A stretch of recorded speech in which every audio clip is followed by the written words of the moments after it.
On va commencer notre petit entretien là. Alors je suis Serge Jourdan, je suis le relais départemental du mouvement résistant de Jean Lassalle.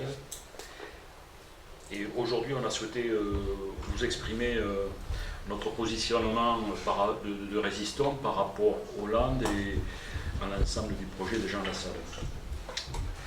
Alors je tiens, pour votre information, à vous dire pourquoi j'ai été le relais aussi au niveau landais. Je suis un ami de Jean puisque j'ai été élu le même jour et la même année, donc maire de mon village en même temps que lui, et nous étions les plus jeunes maires de France, cette époque-là, en 77.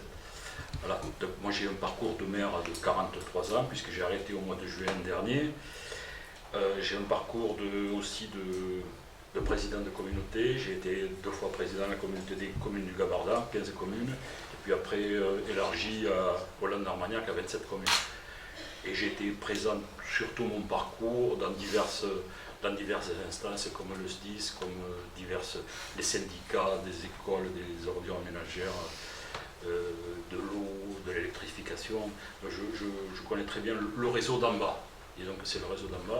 C'est pour ça que dans le programme de Jean aussi, il y a un grand volet sur les institutions et sur ce qu'on veut faire à ce niveau-là, c'est-à-dire maintenir le rôle des maires et renforcer le rôle de l'État. Donc dans mon parcours professionnel, je suis agriculteur un peu à la retraite, mais aussi un peu en activité, puisqu'on a une exploitation familiale. J'ai été administrateur à Maïsadour, membre du bureau et vice-président pendant 15 ans. Voilà. Alors, pourquoi nous sommes là?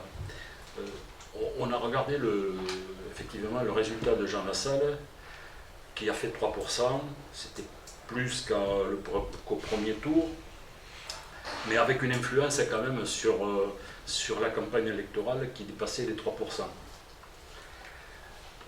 Le vote utile a certainement empêché Jean Lassalle d'arriver entre 8 et 10%.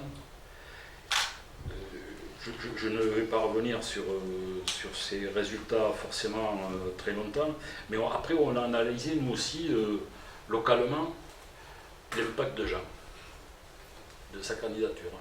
Et on s'est aperçu qu'on est quand même à 9,5%. Sur les Landes, on est arrivé 4e. 4e en plus sur 11 des 15 plus grandes communes du département des Landes. Et donc là, on s'est dit, bon, c'est quand même le travail de fond que nous avons mené, le travail sur le terrain. On lui payait, le fait que Jean soit venu aussi. Et donc on a réfléchi à la façon d'aborder les élections législatives.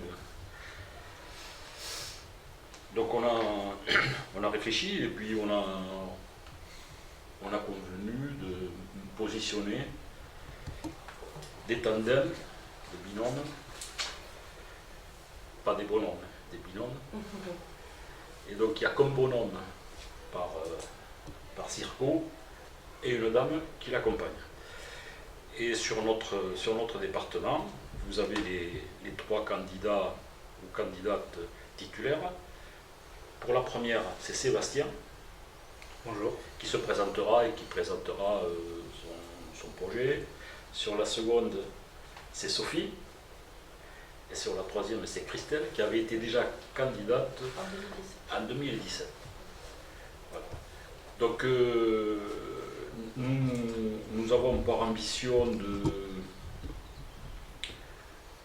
faire un score intéressant qui reflète le positionnement de Jean Lassalle pour l'élection présidentielle. Jean Lassalle est arrivé 4e dans les Landes et nous, sur les élections législatives, on va essayer d'être le plus présent possible et de décrocher dans la liste des 11 candidats un podium pour quand même marquer notre présence. Je crois que les Landais ont apprécié la candidature de Jean. Son projet tourne autour de l'humanisme, de la proximité. Et je pense que c'est des valeurs qui touchent les Landaises et les Landais. On va travailler dans ce sens-là. Notre département est quand même une particularité importante parce que c'est un grand département. Moi, je suis situé complètement à l'est du département, en bordure du Lot-et-Garonne et de l'Armagnac. D'autres sont situés en bordure de l'océan, d'autres à Mont-de-Marsan, d'autres à Dax. Et c'est quand même assez complexe. Comment dirais-je, les distances sur les Landes sont un problème majeur. Majeur en termes de communication, majeur en termes de sensibilité et de culture. Dans le département des Landes est marqué par la forêt landaise qui est la plus grande d'Europe, avec son avenir, comment travailler autour de la forêt landaise. Je crois que là le sujet reste tout à fait d'actualité parce que la forêt c'est un outil lié à notre façon de vivre, c'est aussi un outil de régularisation de la régularité de l'environnement et c'est un outil aussi économique. Donc il faut qu'on regarde comment travailler sur la forêt landaise en préservant tous les emplois qui existent déjà, mais il faut aller peut-être un peu plus loin parce que comme vous le savez, comme vous le vivez, comme nous d'ailleurs, après une pandémie et après une implication directe ou indirecte dans une guerre qui n'est pas mondiale mais qui peut le devenir. On s'est aperçu pour la pandémie qu'il nous manquait beaucoup de choses en France. On n'avait même pas de masques. Il nous manquait beaucoup de choses. On avait des soignants, mais finalement, eux, on ne les voulait pas trop. Et pour les conséquences aussi de cette séquence avec ukrainienne mettent le doigt sur quand même quelque chose qui est paradoxal, c'est qu'on s'aperçoit que là aussi, les matières premières liées à l'énergie, on n'en a pas, on en a très peu.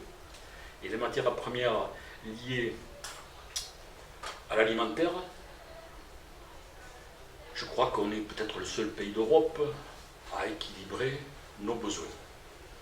Donc tout ça, il faut qu'on en prenne conscience, parce que là, l'affaire ukrainienne nous amène des gens qu'on doit bien sûr recevoir au niveau de l'Europe, puisqu'il y a 5 millions de personnes qui sont éparpillées un peu partout, qui sont parties d'Ukraine. Mais tout à l'heure, dans les derniers trimestres, nous allons voir arriver toute une série, et par milliers, de personnes qui vont manquer de nourriture. Et je pense notamment à l'Afrique du Nord, où tous les pays, notamment l'Égypte, la Libye, la Tunisie, dès le mois d'octobre, on se demande s'ils auront encore quelque chose à manger. Bon, ça, pour l'instant,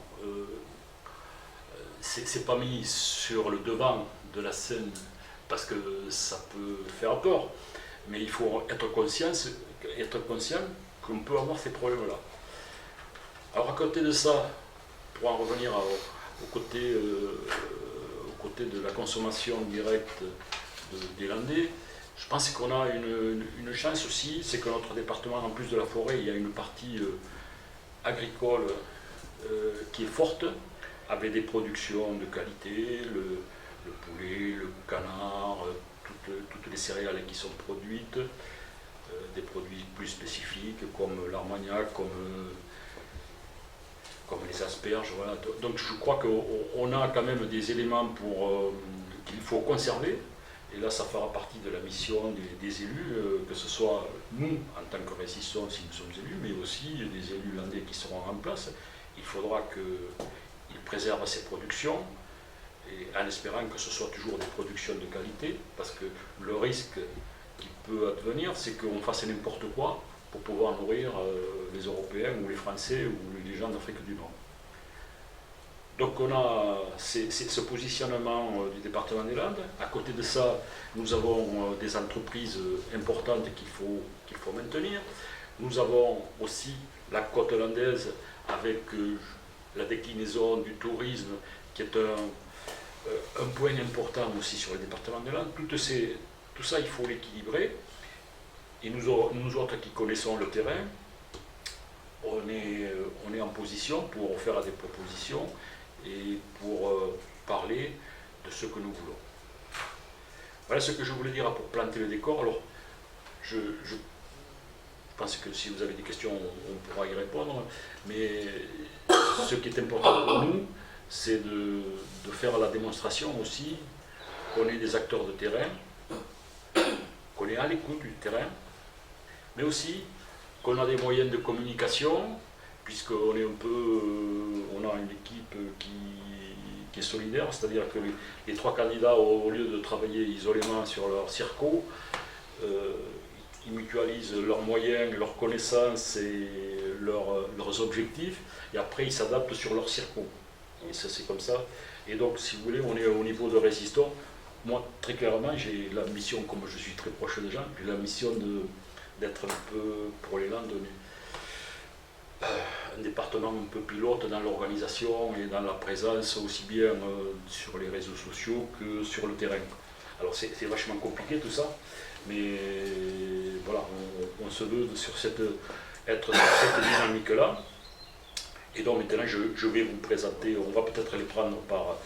Généralement on commence par les dames, mais là je vais commencer, parce qu'il est en minorité, je vais commencer par Sébastien qui est sur la première circo, et après on passera à la deuxième, et on terminera par la troisième. Donc Sébastien, si tu veux te présenter ce que... Oui, tout à fait. Alors bonjour à toutes et à tous et merci d'être présents en ce jour. Alors moi j'ai 41 ans, j'habite à Comensac, un petit village au nord des Landes, proche de la Bouère. Et je travaille en tant qu'accompagnant d'élèves en situation de handicap. Et si je suis là aujourd'hui, c'est aussi un petit peu grâce à mon travail d'accompagnant, parce que depuis quelques années, je mène une lutte pour justement améliorer l'inclusion scolaire et les conditions de travail des AESH, ce qui m'a amené à faire des actions et à rencontrer Jean Lassalle il y a 2 ans. Donc c'est un des rares élus qui m'a écouté. Ensuite, en suivant, j'ai rencontré M. Jourdan, qui est venu à la maison pour m'écouter aussi. Et très vite, je me suis investi chez Résistons, d'abord en tant que délégué sur la première circonscription. Et très vite,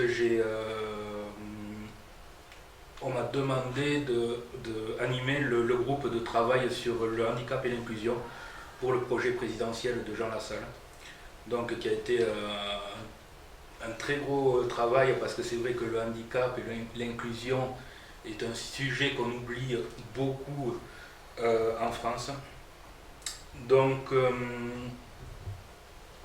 en suivant, on m'a proposé, c'est vrai que moi je me suis posé la question aussi de mon investissement aux législatives.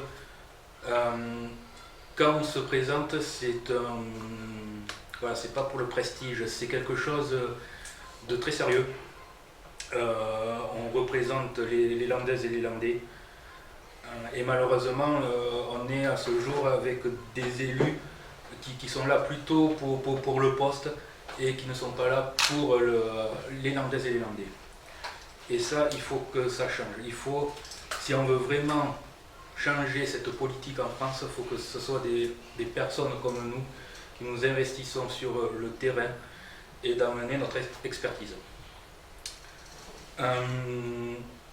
Ensuite, je ne vais pas vous parler d'un programme, parce que j'aime pas parler de programme. Je vais vous parler d'un projet, parce qu'un projet, il est évolutif. C'est avec des rencontres avec les Landaises et les Landais que ce projet prendra forme petit à petit, avec ces rencontres-là. Donc, faire des promesses, c'est pas la peine, parce qu'on le sait très bien, quand on parle aux personnes de promesses, plus personne n'y croit aux promesses. Donc, il est inutile de faire des promesses, mais de lancer un projet et de travailler ensemble pour faire évoluer ce projet. Mais par contre, je ferai quand même deux promesses personnellement. C'est de rencontrer tous les Landaises et Landais qui voudront me rencontrer, parce que malheureusement il y a encore des élus, quand on les contacte, ils ne veulent pas nous recevoir, et ça c'est inadmissible. Et je ferai une autre promesse, parce que je sais l'importance des associations, les associations qui font un boulot extraordinaire, souvent parce qu'il y a des personnes oubliées par l'État, il y a des associations qui viennent en aide à ces personnes-là. Donc une partie de mon salaire sera reversée chaque mois à des associations de ma circonscription. Donc voilà, j'ai fait une petite présentation, mais je resterai à votre disposition à la fin si vous voulez quelques réponses supplémentaires. Merci. Sophie, candidate sur... Oh non, c'est bien, c'est bien.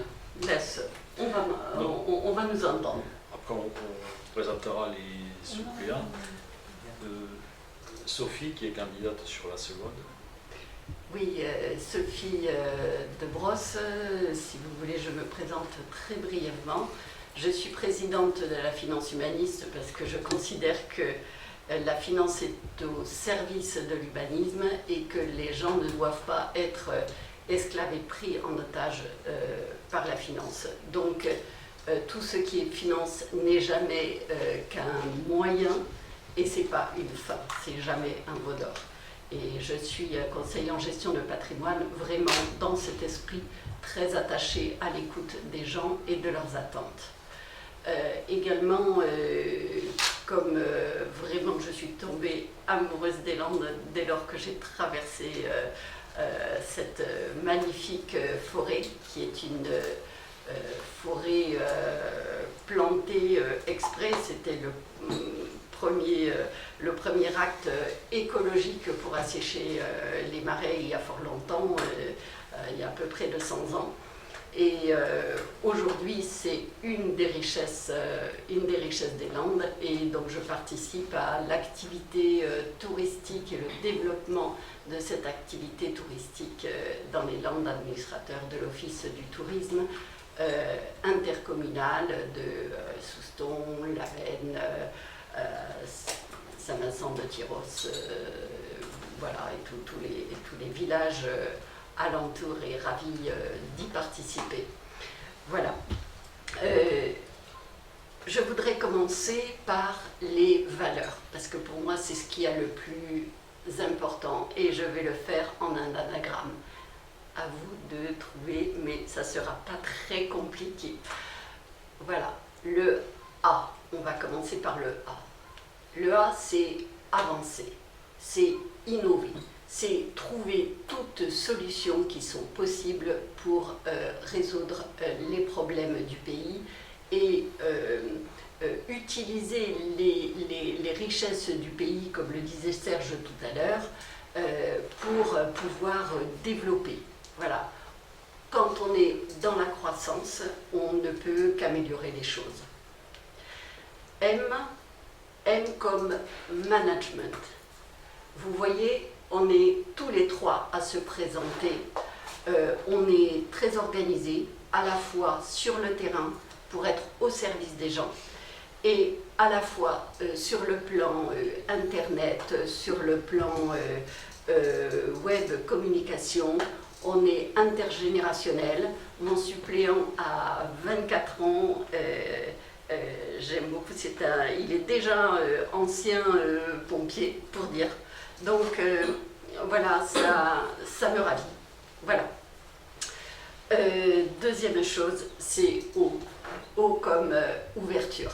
Parce que s'il y a quelque chose d'essentiel et de criant dans la démarche de Jean, et qui est aussi la nôtre, c'est cet esprit d'ouverture, d'écoute, et on est très attentif aux besoins de la population.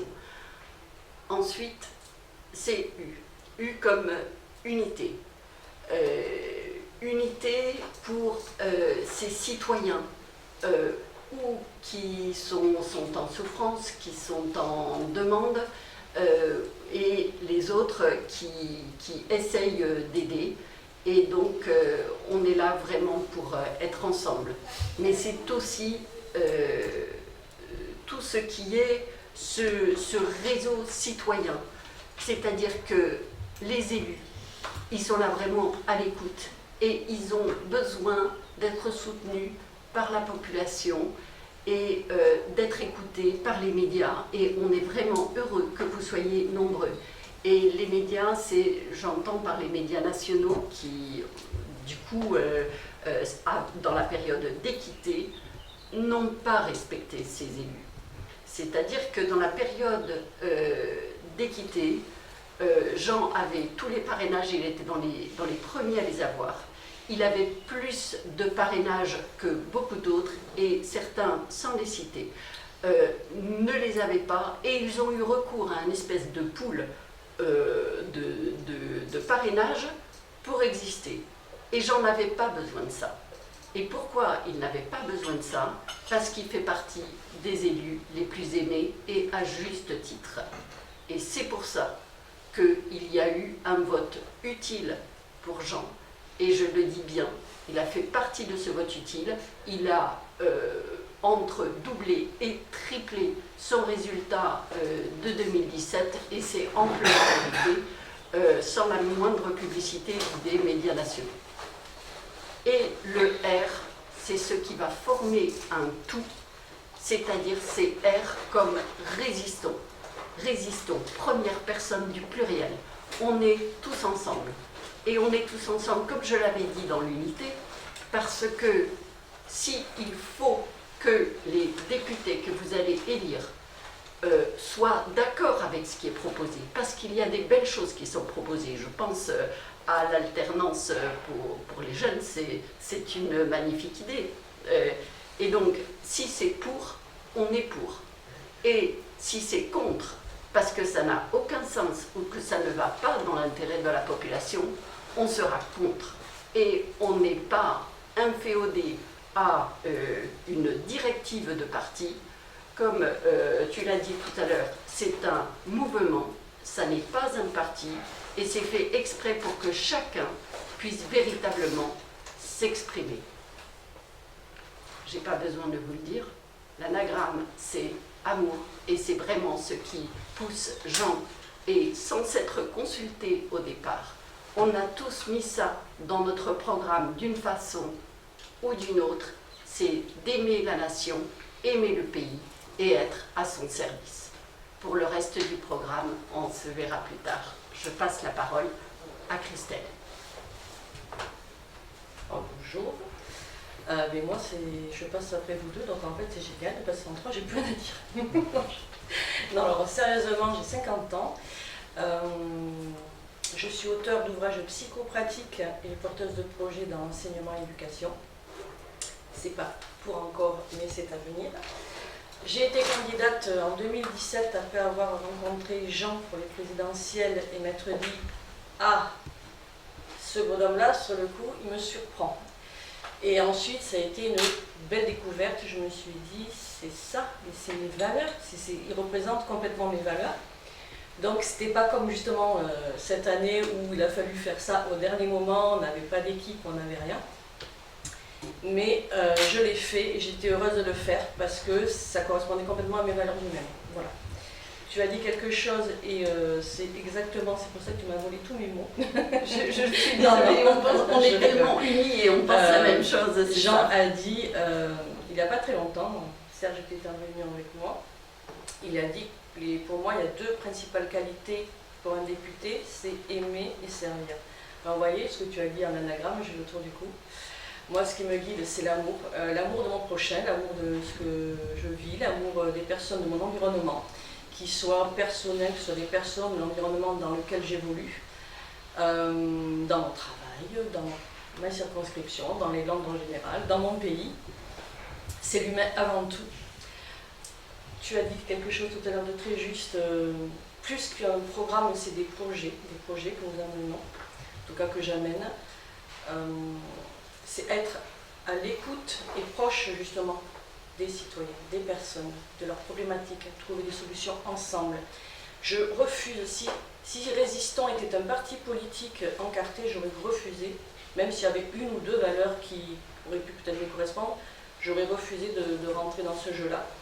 Parce qu'aujourd'hui, je n'ai pas besoin d'un titre, je ne veux pas un rôle, je veux juste que participe au changement de ce qui se passe entre autres à l'Assemblée nationale. Que ce ne soit pas des partis politiques qui représentent les Français, sachant que, en fait, pour la plupart, ils servent leurs propres intérêts. Quand Jean parle de servir, il parle de servir le peuple. Il ne parle pas de se servir soi-même. Même si au passage, on a le droit de se servir personnellement pour des choses. Ce n'est pas un problème ça. Mais on n'est pas là pour servir un parti. Donc, je vais vous dire une phrase que j'ai marquée dans ma présentation, c'est la France, l'humain c'est vous, l'humain c'est nous. Je pense qu'il est essentiel qu'on puisse remettre l'humain au cœur de tout. Alors, bien sûr, par là, il y aura des sujets comme la défense et la mise en valeur de la ruralité, le maintien des écoles, le maintien des services publics. Quand je parle de l'enseignement, je parle aussi de l'enseignement, je parle aussi harcèlement. Voilà, j'ai vraiment des sujets sur lesquels je veux avancer, faire évoluer certaines choses, accompagner certaines choses. Serge a parlé tout à l'heure justement de pénurie alimentaire, un petit peu largement dans son discours, mais effectivement, il y a des choses qu'il va falloir traiter et ne pas se masquer, mais des choses qu'il va falloir traiter d'ici les prochains mois. Et je pense que encore plus nous, présents dans ces petits territoires-là, avec des producteurs locaux et des agriculteurs, en soutenant et en défendant tout ça, on va faire aussi évoluer les choses à ce niveau-là. Voilà, donc moi je suis très heureuse en tout cas d'être avec ces deux candidats, parce que c'est vrai que c'est aussi notre force. On n'est pas là à titre personnel, on est une équipe. On travaille tous les trois main dans la main, régulièrement ensemble, et je suis vraiment heureuse de représenter les valeurs de Résistons et de Jean Lassalle, qui, au passage, a quand même, je pense que c'est le seul homme politique qui sait vivre comme les Français, qui a fait 39 jours de grève de la faim pour sauver des emplois, qui a fait 6000 km à pied pour rencontrer justement les citoyens. Alors est-ce que je suis courageuse, est-ce que je ferai 6000 km? Peut-être pas, mais par contre rencontrer toutes les personnes de ma circonscription qui le souhaitent, ça sera fait. Voilà. Voilà pour ma part. À pied. Non mais c'est vrai, c'est quand même extraordinaire de se dire qu'un homme a fait une grève de la faim pendant 41 jours pour sauver des emplois. Je n'ai jamais vu de ma vie quelqu'un faire ça. Et vraiment, quand j'ai compris, parce qu'il ne l'exprime pas nécessairement comme ça, qu'il était prêt à sacrifier sa vie pour les autres, c'est là ce qui m'a motivée à me présenter. Je me suis dit, eh ben, j'ai pas le choix. Parce que si je fais pas ça, alors que, en plus, bon, parce qu'il a été vraiment très fatigué par cette campagne et Jean a décidé de ne pas se présenter cette fois-ci, et heureusement son frère, qui a 300 brebis à s'occuper, c'est pas rien, a fait ça, et bien ça veut dire qu'il faut absolument qu'il y ait des députés élus et que cette flamme que vous avez tous partagée, parce que encore une fois il a fait un magnifique résultat, et bien il ne faut pas que ça s'éteigne. C'est très important et chacun doit pouvoir y contribuer. Voilà. Oui, je crois qu'effectivement, pour compléter un peu ce qui a été dit, je crois que le mouvement Résistons, c'est un mouvement totalement à part, parce que vous avez bien vu aussi qu'il n'y a pas le résultat, quand il y a un résultat sur une élection, il n'y a pas de marchandage pour envoyer les voix sur un candidat ou un autre. Mais exactement. Donc on joue pour nous. Ben, s'il faut accepter la défaite, on l'accepte, hein, même si c'est pas tout à fait normal dans certains cas, mais on se va comme ça. Et je crois qu'il y a aussi un élément fort que Jean met dans son programme et qui n'est pas suffisamment mis en exergue, c'est le rôle qu'on veut faire jouer aux citoyens. Parce qu'on se rend bien compte quand même que la démocratie, entre ce qu'elle est maintenant et ce qu'elle était il y a 20 ans, il y a des nuances, il y a des différences. Et puis le citoyen est beaucoup plus éloigné de l'élu qu'il ne l'était avant. Donc là, effectivement, ça a été abondé par chacun des candidats et c'est notre fil conducteur. Il faut qu'on soit proche du terrain. Alors proche du terrain, c'est pas forcément physiquement, mais ça peut être par des moyens de communication qui sont adaptés et qui nous vont bien dans le département, parce que nous, on fait des réunions 3 fois tous les 2 jours. Heureusement qu'on a les visios. Moi, j'étais assez hostile il y a 2 ans. Bon, j'ai compris que là où je suis situé, à Los, à 150 km de l'océan, si je veux parler à quelqu'un, donc j'ai suivi la campagne de Jean, j'ai perdu 4 points, les amendements qui vont avec, donc ça calme un peu le... Voilà, il faut savoir... mais après, quand on rencontre des gens, il faut savoir parler clairement, parler humainement, et regarder la personne en face. Je crois qu'on ne peut faire confiance que si on fait confiance à l'autre aussi, quoi, hein. Je crois qu'il faut, dans ce domaine-là, faire confiance aux citoyens et lui donner des pouvoirs.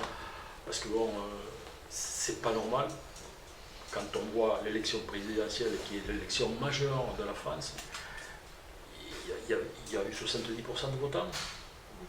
Donc déjà, d'emblée, il y en a 30% qui n'ont trouvé aucun intérêt, alors que les candidats, il y en avait de toutes les couleurs. Les maillots, il y avait 12 maillots différents, avec des idées vraiment très différentes. Et on n'est pas capable de trouver... voilà.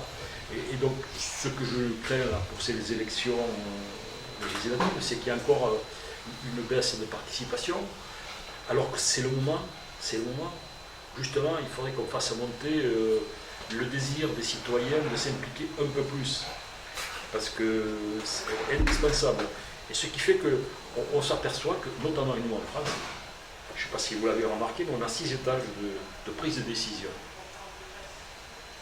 Commune, communauté des communes, département, région, État et Europe. Ben écoutez, on est en conflit, mais je le dis sous la forme de la boutade, mais je le dis quand même, je vais vous le dire comme je le dis à mes amis. Là, si on avait un conflit avec le Vatican, le pape avec ses 125 gardes suisses, il gagne la bataille. Parce qu'avant qu'on soit en ligne pour avoir pris une décision, c'est infaisable. Donc il faut clarifier les positions, et je pense qu'il faut revenir, et là je rejoins totalement le programme de Jean, c'est-à-dire qu'il faut renforcer l'État dans ses prises de décision, qu'il ne fasse pas tout l'État, mais que les compétences qu'il garde, ce soient les bonnes compétences. Et après, le citoyen, lui, il va repérer quel est son intérêt. Son intérêt, c'est d'avoir l'élu d'en bas, de pouvoir le rencontrer.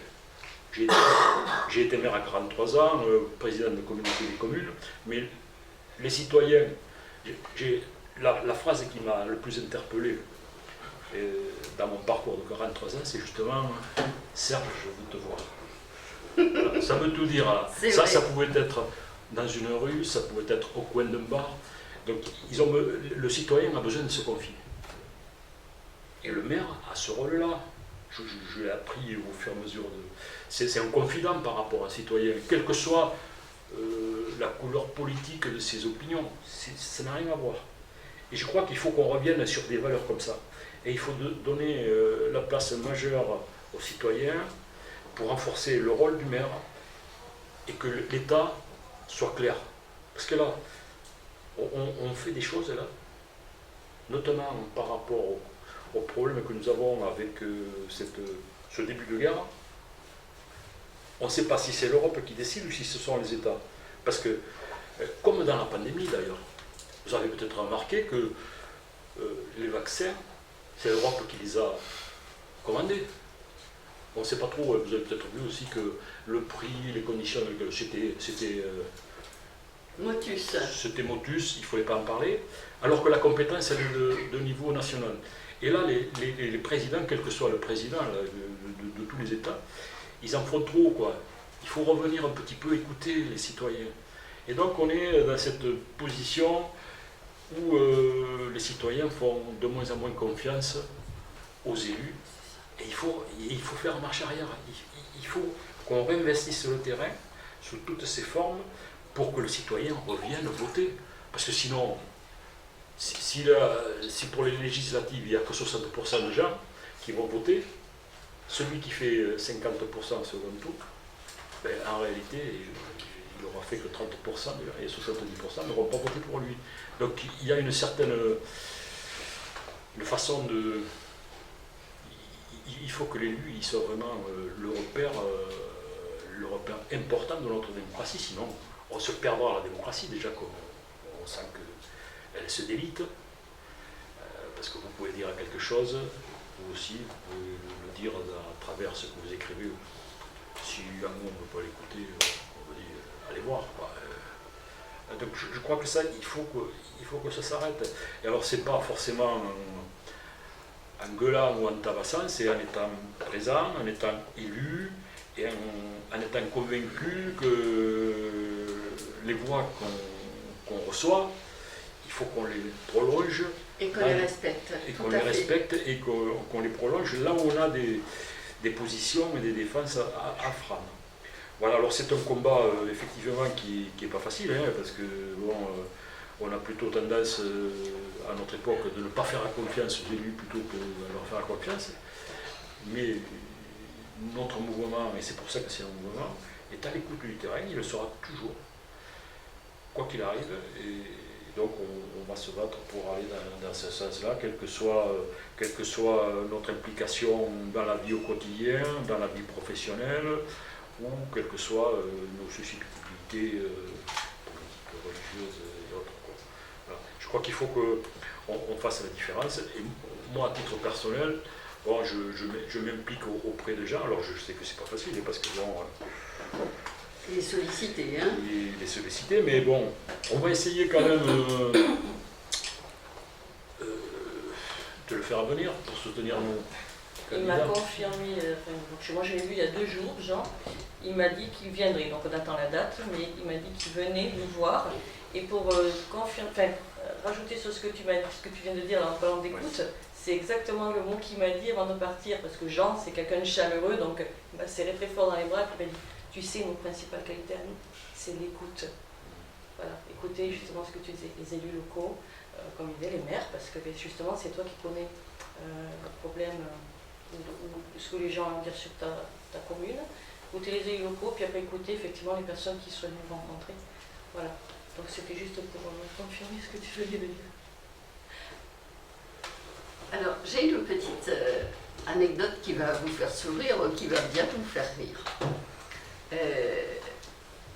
Mon mari regarde le journal et puis il regarde les résultats de l'élection et il s'intéresse à Paris 16e.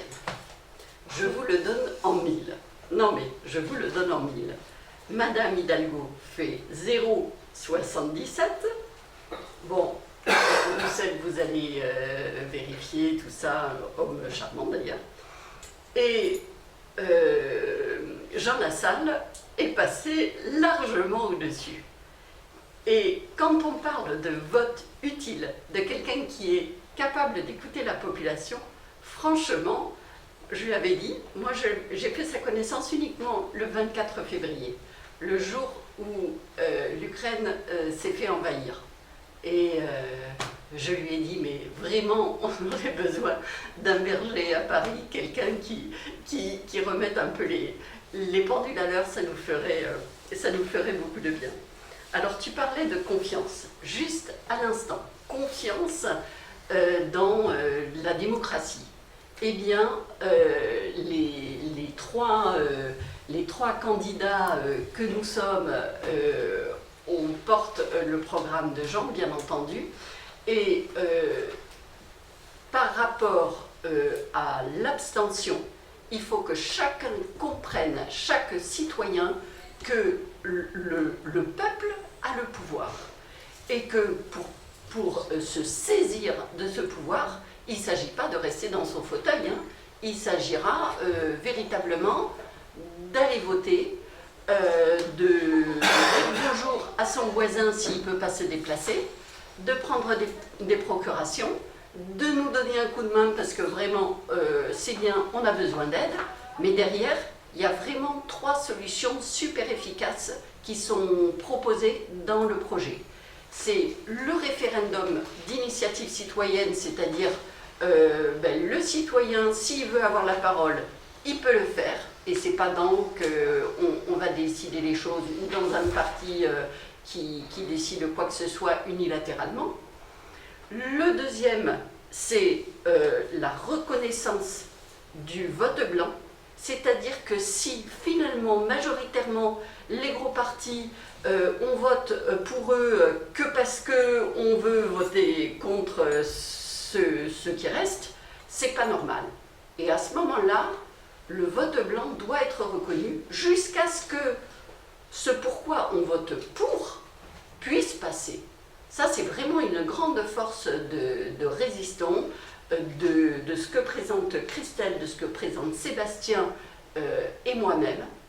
Et le troisième qui me tient vraiment à cœur, parce que, bon, vous comprenez bien que je suis vraiment dans tout ce qui est finance et économie, c'est l'audit citoyen de la dette.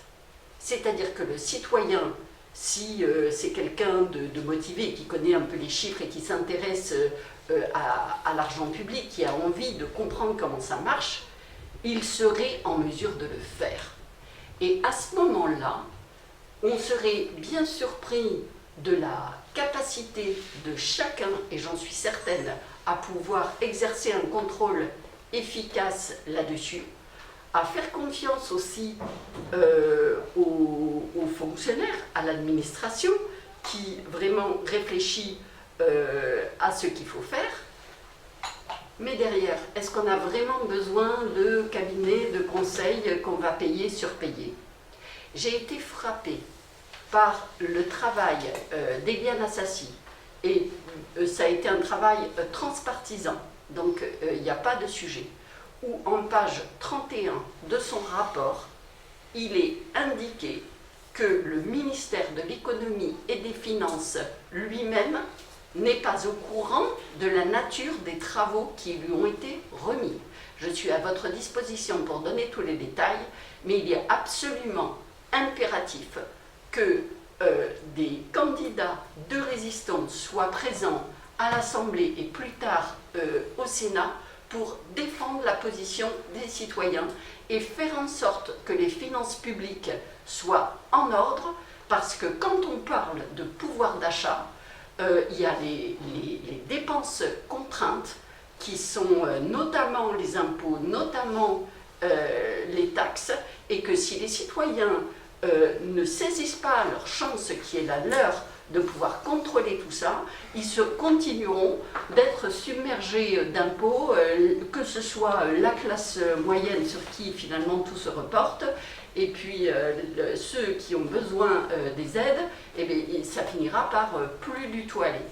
Et tu parlais tout à l'heure de la faim dans le monde, des difficultés à pouvoir produire ce dont on a besoin de l'Ukraine, où finalement on voit déjà que l'inflation est en train de s'enclencher, le pouvoir d'achat va continuer de diminuer si les citoyens ne votent pas utile. Et le vote utile, c'est le vote du cœur, parce qu'on est là pour eux. Et le vote utile, c'est le contrôle de leur pouvoir d'achat. Et on est vraiment en mesure de le faire.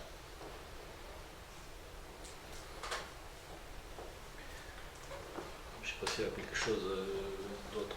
Si vous avez des questions, vous pouvez nous les poser. Qu'est-ce qu'il dit Jean Lassalle sur la dette? Parce que vous avez évoqué donc, les finances, etc.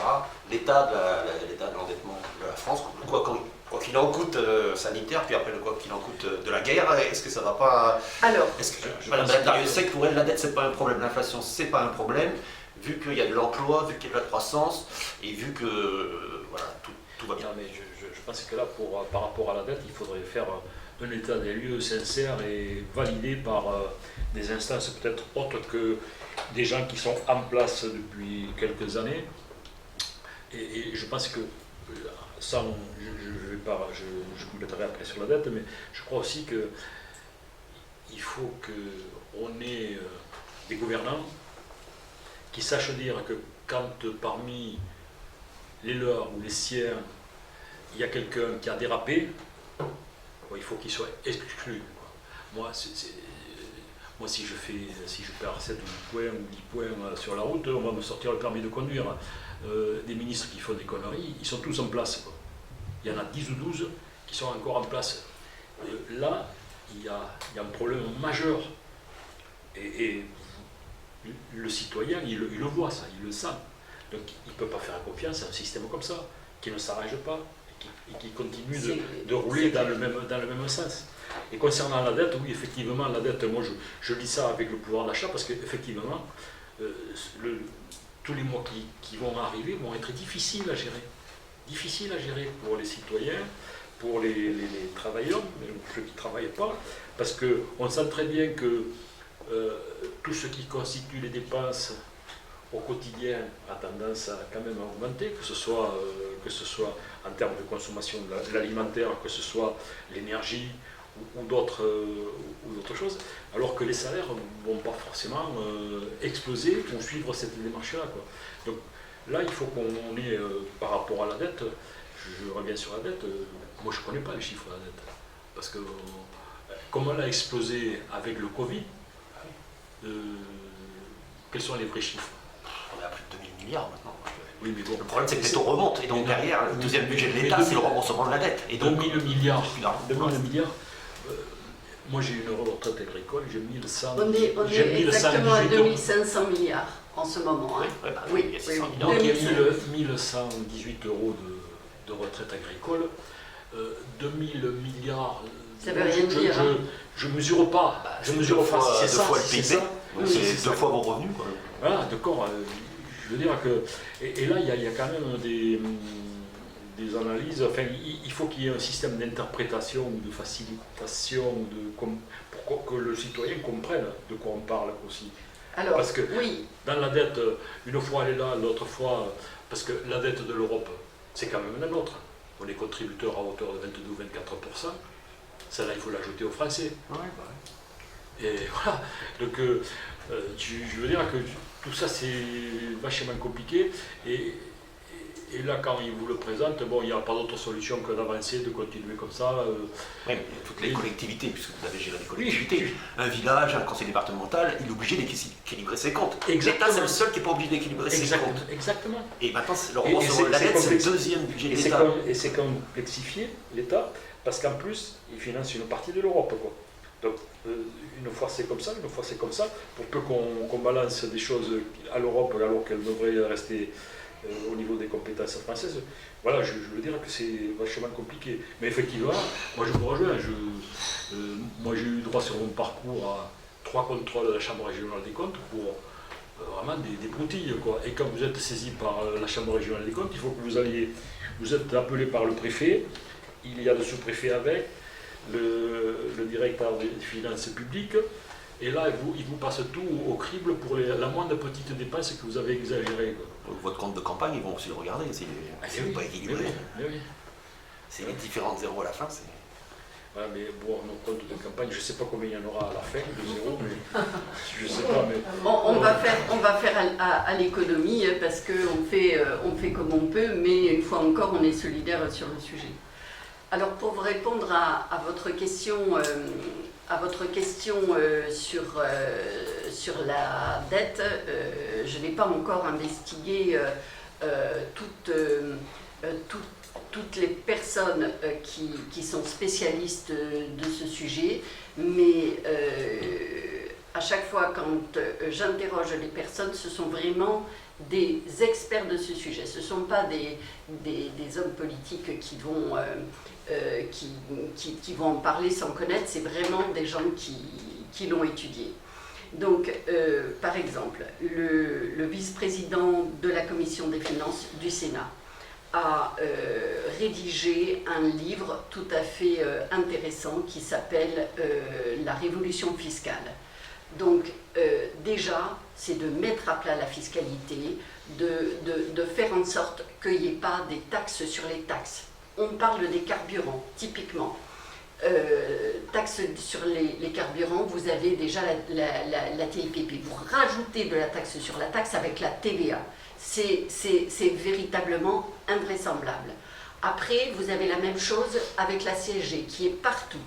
Et derrière, vous avez de la CSG sur de la CSG, c'est-à-dire un impôt sur de l'impôt. C'est juste invraisemblable. Voilà. Et il y a plein de choses de cette nature. Pour que les gens comprennent, et c'est très important qu'ils comprennent, il faut que la fiscalité soit simple et que la fiscalité soit claire. Donc ça, c'est déjà une chose. C'est la recette de l'État, mais les dépenses, on augmente, On est bien. on reste à On est l'équilibre bien. ou on laisse Où les on déficits laisse filer, filer. Où on laisse filer. Donc ça, c'est le tableau. Derrière, par rapport aux dépenses, il n'y a pas que le budget de l'État, il y a aussi le budget de la sécurité sociale qui, figurez-vous, est supérieur au budget de l'État. Bon. Et là, chose tout à fait sidérante, il y a plus de 30 ans maintenant, la Belgique a mis au point un système qui permet de coordonner informatiquement toutes les sorties pour savoir si les choses sont cohérentes ou s'il y a vraiment du vol manifeste. Ils ont pratiquement asséché la fraude. Donc, sans avoir besoin de contrôler, donc ils font des économies parce qu'ils sont bien organisés, ils arrivent à assécher la fraude fiscale. Nous, c'est un bazar invraisemblable. On a 30 ans de retard. Donc quand je vous parlais d'avancer et d'innover, il est très très largement temps de se mettre sur ce sujet parce que le montant de la fraude équivaut à la CRDS. Alors pour faire simple, c'est la contribution pour le remboursement de la dette sociale qui pèse surtout sur les salaires, sur les retraites, sur tous les revenus. Donc si on arrêtait un vol généralisé, déjà sur le pouvoir d'achat, ce serait formidable, et sur le budget et le déficit dont vous parliez, et bien à ce moment-là, ça ferait une grosse partie du problème de résolu. Vous visez l'évasion fiscale des gens qui payent par leurs impôts, les gros, voilà, les gros, parce que sinon... Il y a deux choses.